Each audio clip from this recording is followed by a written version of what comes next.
आज भारत एक युवा देश है, एक बड़ी आबादी है भारत में जो कि युवाओं की है। लगभग 65% आबादी देश की ऐसी है जिसकी आयु 35 वर्ष से कम है।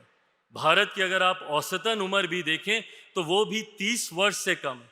ऐसे में एक बहुत बड़ी आबादी है देश में युवाओं की, जिनको एकजुट होना जरूरी है।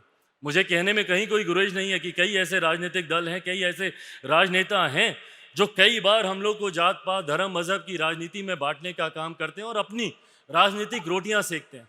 पर वो ये लाभ भी तभी उठा पाते हैं जब हम बंटते हैं।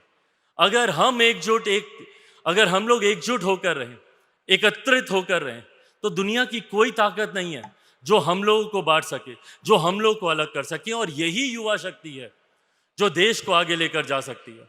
मैंने कई बार सदन में इस विषय को उठाया भी है। मुझे ताज्जुब होता है कि भारत जैसा देश जो एक युवा देश है, वहाँ पे बाल आयोग है, अल्पसंख्यक आयोग है, महिला आयोग है, विभिन्न प्रकार के और आयोग हैं, अनुसूचित जाति जनजाति आयोग है।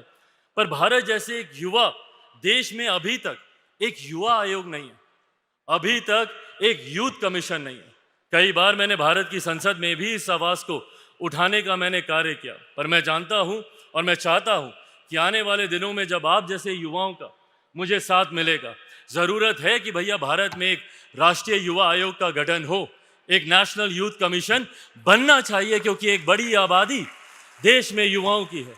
एक ऐसी नोडल एजेंसी हो जहां पे युवा अपनी समस्याओं को लेकर जाएं और समाधान लेकर आए।